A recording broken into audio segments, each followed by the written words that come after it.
Okay, hello everybody. I am your master of ceremonies, TNA fan 2345, here to take a look at an album that has been just driving me nuts. I've been listening to this for close to 2 months now, and I don't exactly know how to, convey it without having my fanboy in me speak on one side and my other side just get into a fist fight. It's like, oh, you're not being objective. Oh, you're being a big old fanboy, or you're just crap on it. So I decided to bring in a little bit of an outside source, somebody who never really heard of the band. So there's no starting expectations.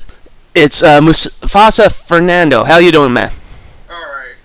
Alright, guys.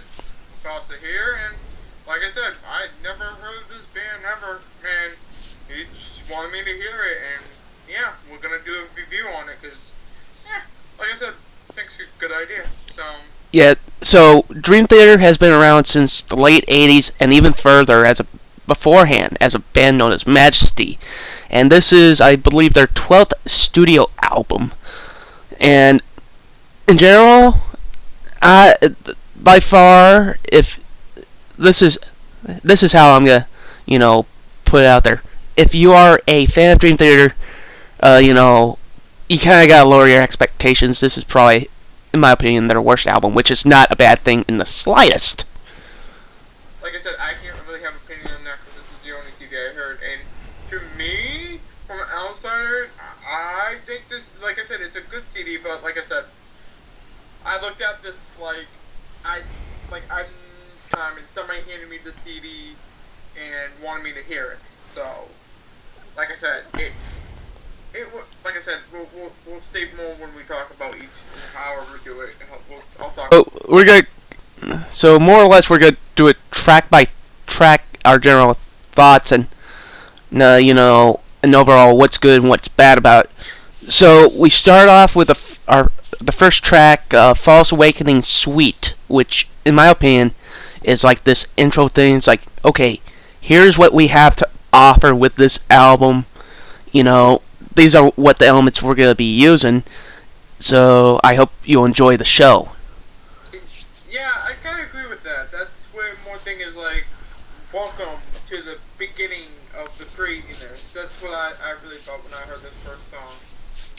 So after that great intro, we have probably, in my humble opinion, probably the worst Dream Theater song on this album, and it might be my bottom 5 as far as they're concerned. The Enemy Inside.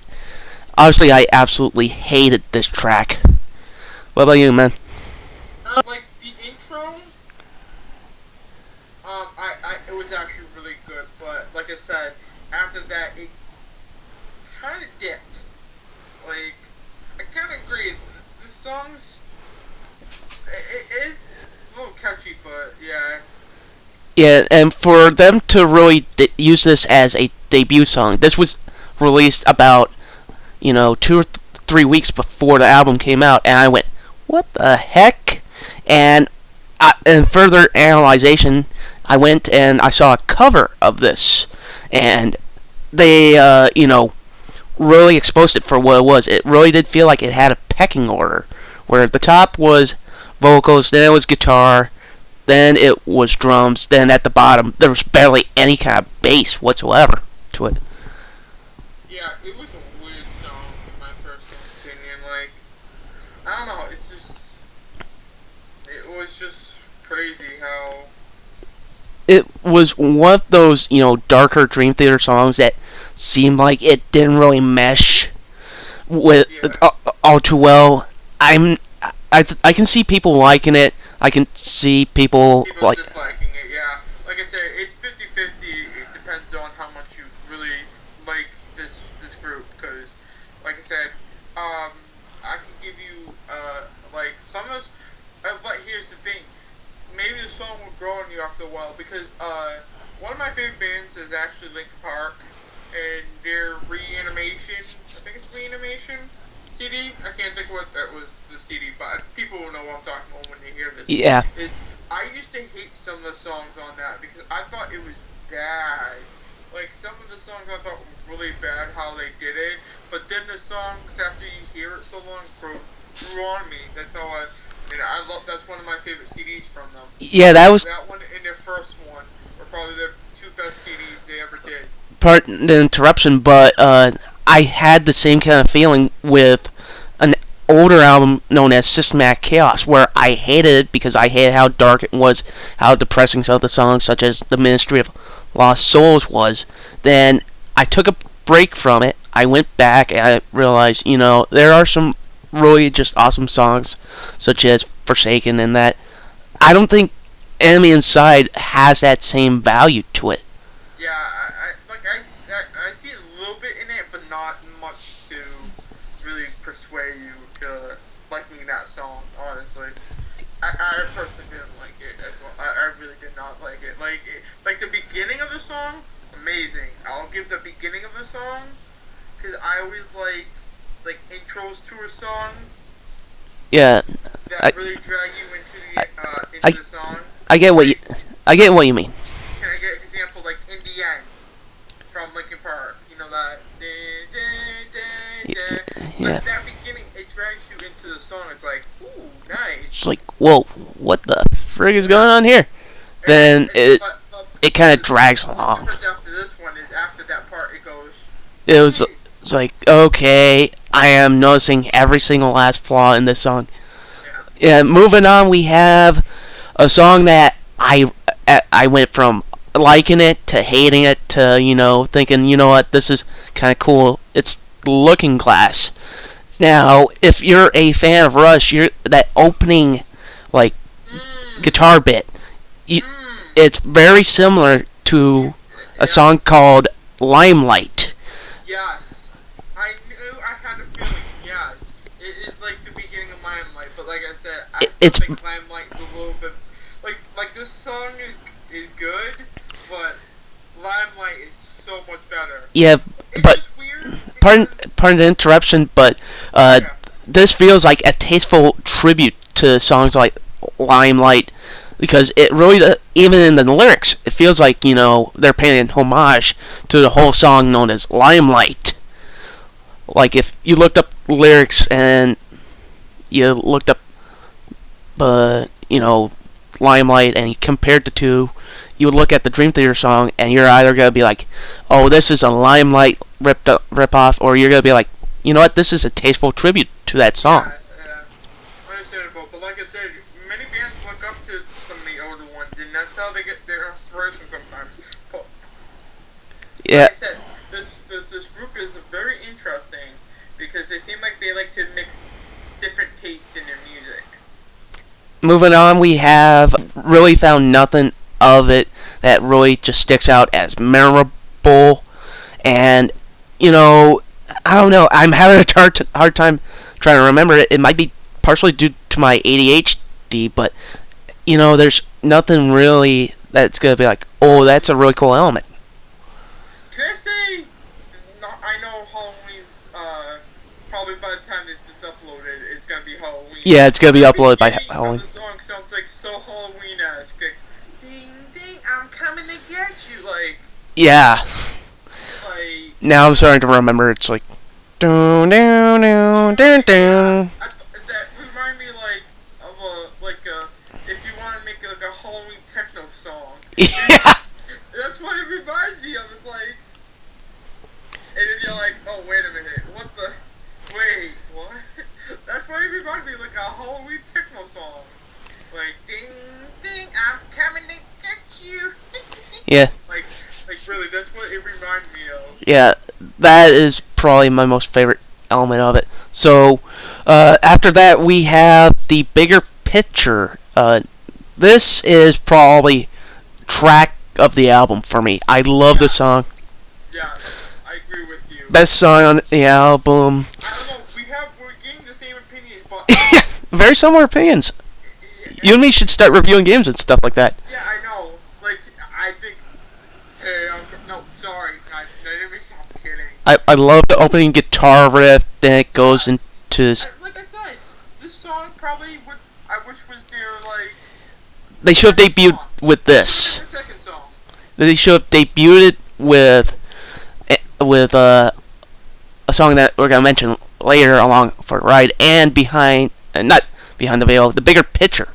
Those two songs should have been their debut songs to really sell the album, instead of them inside. I like the lyrics in it. I think I have a good grasp on it. It's deals with asking you how you're gonna react. When all the chips are on the line, and you have these bigger events. Are you gonna make that tough decision or not, or are you gonna be able to do that? Can I say something? The piano in this is amazing. That's Jordan Rudess. That is par for the course for the guy. I'm not like a big piano kind of guy, but if it fits, it's freaking amazing. If the shoe fits, wear it. Yeah, exactly. So, after that, we have a very iffy song for me, known as Behind the Veil. I like that whole opening bit, but, a roller coaster should build up to something. It shouldn't just have like a little build up, then it just goes boom. I have very mixed feelings on it. I think there was a couple of really bad mistakes done on it. Like, I hate, I'm not sure how far it is, but when it gets into that really dark, heavy kind of sound to it, there's a little bit lacking in balance in it. But in general, it's just an okay song. Yeah, like I said, it's weird. I agree with you. It kind of builds up and then it goes straight into like, boom. It's like boom. I was like, what the fuck? Okay, then there's the thing that pisses me off the most is that this probably has, on one hand, some of James LeBray's best vocals and some of his worst, because after he gets past that whole darky section where it sounds just, I'm like, oh god, he's overindulging in that sound that he had when he did Systematic Chaos with songs like Dark Eternal Night and In the Presence of Enemies. Then he goes to this really great sound, and I'm like, okay, this is starting to sound pretty good, especially chorus where it's like, someone save me, look behind the veil, please don't walk away. Yeah, it's just weird. It's a very weird built song. It's like the worst song on the album. So anyway, moving on, we have Surrender to Reason. This I'm gonna go. Can I just before you say anything? Yeah. I think this is probably their second one. Okay. Oh wow! This is their second song. 1 and 2 for me. Same stuff. Surrender to Reason. I think we have the same taste in music. Very similar. I think we just learned that we both have the same taste. You just started listening to this band, and I'm gonna introduce you to A Change in Seasons and all that. You're gonna love it. Oh yeah, I think he's gonna give me more because like this. I don't know. I just sat one day when I had nothing else to do, and I popped it in, and I'm like, well, okay, I'm gonna listen to Surrender to Reason. This is another solid song. Great. Yeah, like I said, this should have been 1, 2. Like it should have been the intro, and this should have been the third track. Yeah. Because it seems like after that, it's just like it's good, but this song was amazing. I liked it. Yeah, Surrender to Reason is definitely a good song. I especially love that last section. That feels like, they're looking for a finish, and it's like, okay, how about we do like this guitar and more or less guitar and vocals kind of duet kind of feel. And last section is just awesome. Just in general, just solid writing, top to bottom. So next off, we have Along for the Ride, which was the second song they debuted on their YouTube channel. And I think this would be almost outright perfect if there's a little section in it. It sounds like my buddy described it as really bad. I'm trying to think of the term he mentioned. It's like this really obnoxious 80 synthesizer kind of sound to it. But in general, very solid. You still there, man? Mm-hmm. Like I said, I'm just going with what you're saying. I'm just. Yeah, you got no problems with what I'm saying. I got no problems because I'm just taking words out of your mouth. I did surrender. Wink. Sorry, I had to do it to the song a little bit because, like I said, it's a good one. Yeah, here's the one thing I love about Along for the Ride. Dream Theater, usually when they do some of these sappy songs, such as Vacant, Wait for Sleep, if they're sappy, they're just really just depressing kind of sounding. I had the same problem with their last album. They had a song called Far From Heaven, where it was just this, this piano, and it really just sounds just, almost depressing. Along for a Ride is like this perfect, kind of, soft rock kind of ballad without being cheesy or lame. Yeah. You didn't listen to half the stuff, did you? Yeah, no, I listened to it. Sorry. Swear on your heart, because it's with my heart because I'm terrible. I think I'm terrible, guys, because I'm listening to this song while I'm trying to do this. I love it. Yeah, he's still listening to it. Yeah, I'm listening to it, so that's where I'm getting hooked in. I'm trying to say stuff, but like... Find an iPod, dude. It was another good song, like I said. It brings... See, you know how you said the roller coaster effect? Yeah. This one. Yeah, it has great payoff. Like, it goes from, like, this really cool, soft melody kind of thing to the start of the song, then it keeps, this really cool kind of sound to it. So, now the big one. The biggest song on this album. Yeah, this isn't... Can I just say something? Yeah. This took me a while to listen to, guys. The last song on this album, to blow it out, is 2217. I said it right. This is the longest... This is the longest song. No. It's been longer. Yeah, I know there's been longer. Dream Theater's wrote in longer. Oh, like if you combined it, Guitar Hero on the longest song. Yeah, let's see, You know what song I'm talking about? what, the one on Guitar Hero Metallica? No, the one on, actually, is it Rock Band 2? What song is that? I'm trying to think of the track. Uh, I know they had one, I know Dream Theater had a track, Panic Attack, on, Rock Band 2. Plus, I know you can download, On the Backs of Angels for Rock Band 3. But anyway, like, Octavarium goes 24 minutes. Change in Seasons is 23 minutes of pure, just awesomeness. If you combine both parts in the presence of enemies, that would be 24 plus minutes long.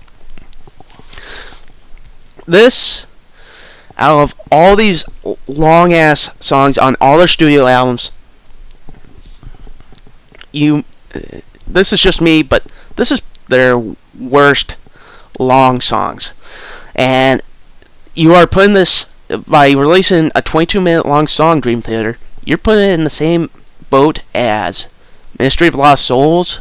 You're putting it in the same league as more or less, they split that off into 6 tracks for 6 Degrees of Inner Turbulence. You're put in the same league as Octavarium, A Change in Seasons. This song, I still can't get over this song. This song just blew my mind. I like the song. I like elements of it. I love the guitar solo near the end of it. Mm. It's just really just absorbing of time kind of song. The one thing I absolutely hated about it was that near the end of it, there's this 30-second pause where it's like, it's just dead silence. There's like 10-20 seconds worth of dead silence. Then you have like this piano kicking in, and you're like, oh god, 20 seconds, and it's like another minute or two of this, then a little bit of guitar in it, and I'm like, oh god, really?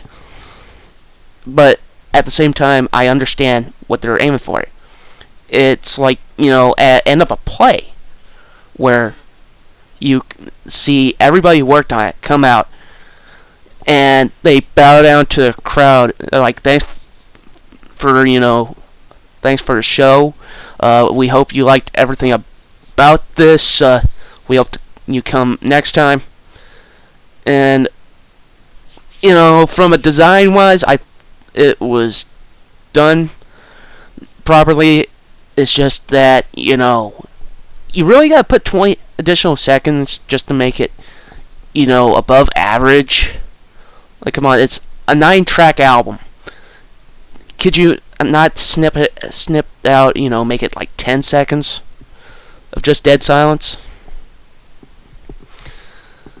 And you're you're still listening to it while you're working here, right? Yeah, but I'm listening to everything you're saying. Yeah. Like I said, I agree with you. This was, I'm finishing, I'm done, this is end, thank you for listening. And, like I said, it fit.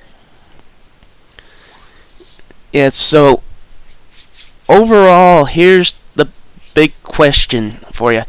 Would you go, if somebody brought to you with this album, and you sat through it, it's like, okay, this is pretty good. Would you go out and, go try and buy, like, A Change in Seasons online, or Images and Words, or what their other albums? Yeah, I would definitely, I would definitely, go buy the CD. Like, if someone gave me, another CD, hey, listen to this, and this is an old one, I'd probably get it, because this band actually really intrigued. This band was good. It was, like I said, they did have a couple of shaky songs, but Here's the thing in general. I think this is a great gateway into finding, Dream Theater and to expose our whole catalog for you. yeah, definitely. And I'm going, okay, if, let's just write off ambient side altogether. There's a couple of, missteps in Illumination Theory. There was one in Behind the Veil, one in Along for the Ride. And the biggest reason why it took me so long is because I kept writing out the review for this, and I went, okay, this is not objective, this is me being a fanboy, or I'm crapping on this because it's not living up to my high expectations. And I had to sit through this whole album 10, 20 times, and I looked at it, it's like, okay, this is a gateway for any new fan. And on the other hand, I looked at it, it's like, am I gonna does any one of these tracks merit, in the same league as their other stuff? And I went to Bigger Picture, maybe would break my top 10. Along for the Ride wouldn't even break my top 20. Elimination Theory, by no means in the league of their other long songs. Even with the 10-minute ones, it's not in that league. So I'm at this crossroads where I'm like, okay, if you're a fan of Dream Theater and you sat through, Images and Words and Metropolis 2 Scenes from a Memory. I don't think there is going to be a lot that impresses you because you're going to go in with such high standards.